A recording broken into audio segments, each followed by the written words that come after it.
presented by Diary of Stories. A MacDonald Story. Old MacDonald had a farm, and on that farm he was training animals to infiltrate the halls of power. Old MacDonald, 72, was arrested dressed as a clown. He planned to snare the nation with delicious fast food laced with cocaine. It was Furball Fluffington who infiltrated the despot's network. "That cat sure wears the hell out of those boots," this reporter must say. "The hat isn't a bad look either." "I've been undercover on the farm for months now," said Furball. And on that farm he had a cow. The bovine was training for something involving the moon and cutlery. "From what I saw, it would have killed millions."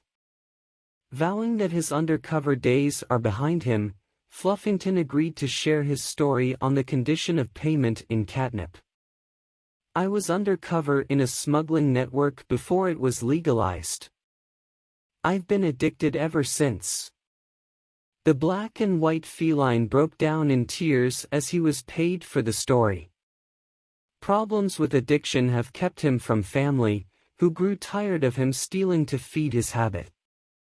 "People call me a hero today," Furball says, "but tomorrow I'll be on my own dealing with the problem that's been dragging me down for years. I know I need rehab, but like Amy said, no, no, no." Among the charges leveled against MacDonald are sedition, terrorism, grand conspiracy, corruption of minors, and breach of copyright. Many fast food chains are already preparing cases to sue the former farmer.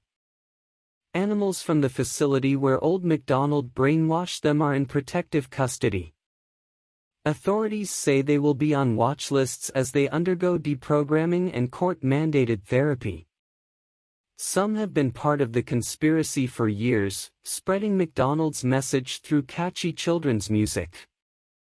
The disgraced media tycoon was a known fan of Hitler's phrase, "He alone, who owns the youth, gains the future."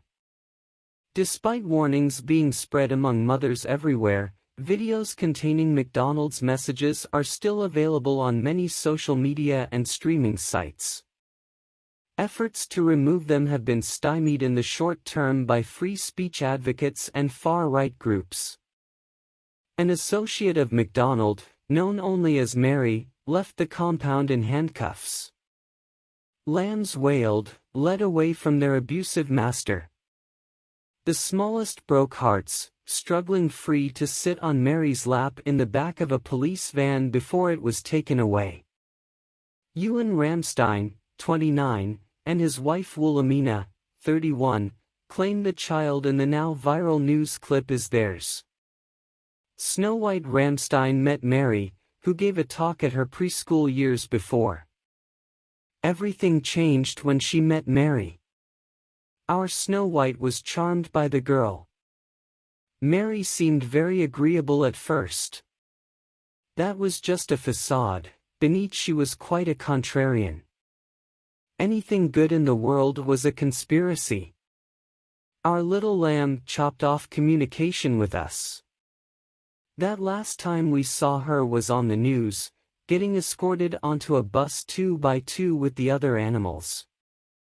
Police have assured us that parents of the children will be contacted as soon as all of those rescued from the facility have been identified." Old MacDonald had a pig, Fluffball told us, before breaking down into a sobbing series of vowel sounds. He found out the big guy wore a wig. He knew there was a mole in his circle. He tortured the pig. No matter how much crispy bacon squealed, MacDonald didn't believe he was part of the cause. "I had to keep my mouth shut as I watched. You know what the worst thing was? He branded the pig with his mark. It smelled delicious." Fluffington licked his lips, recalling the ordeal. Minute by minute, the scale of MacDonald's crimes is revealed.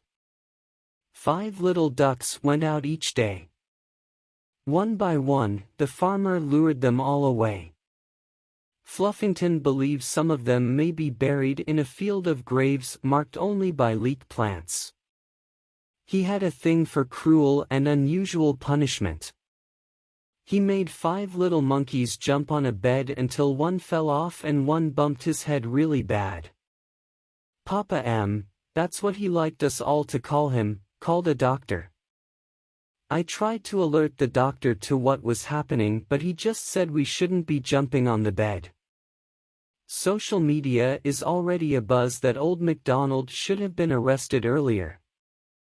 Whistleblowers were ignored. Opportunities to end the ordeal of so many innocent animals were missed. The first rumors of malicious activity emerged in 2017. 3 mice reported MacDonald to police, accusing him of blinding them to set an example to others.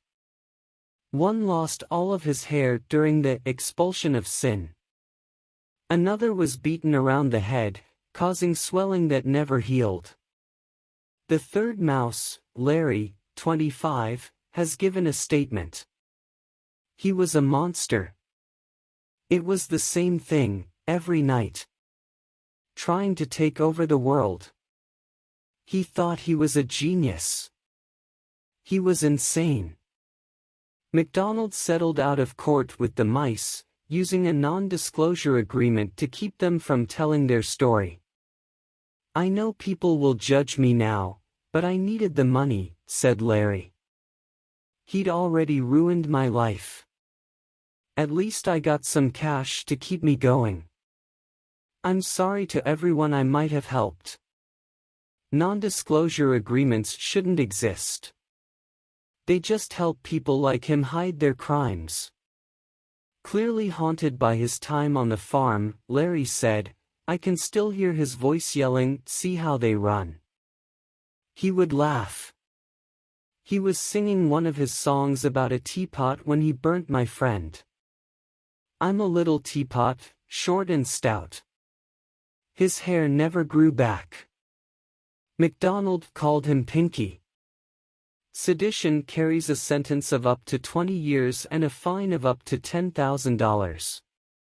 Sedition will be the least of old MacDonald's problems if he is found guilty of terrorism, which can carry a life sentence and in rare cases, the death penalty. Lawyers for old MacDonald have issued a statement admitting that he was responsible for several noise disturbances in the past but has learned from his mistakes. He claims the entire investigation is a witch hunt by those who don't agree with his ahead-of-his-time thinking. Breaking news, old MacDonald has announced his intention to run for president. It is believed he hopes to use the presidential pardon. Further allegations have come to light dating back to the 1990s. Old MacDonald was accused of failing to declare income for tax purposes in 1992 to 1998, but due to the statute of limitations cannot be prosecuted for tax evasion. A former girlfriend of MacDonald claims that she went to police in 2001 with claims of violence committed in the 1980s but was told too much time had passed since the offenses to secure a conviction. Once again, the statute of limitations saw a criminal evading justice. I'm Fawning Iton with the 6 o'clock news.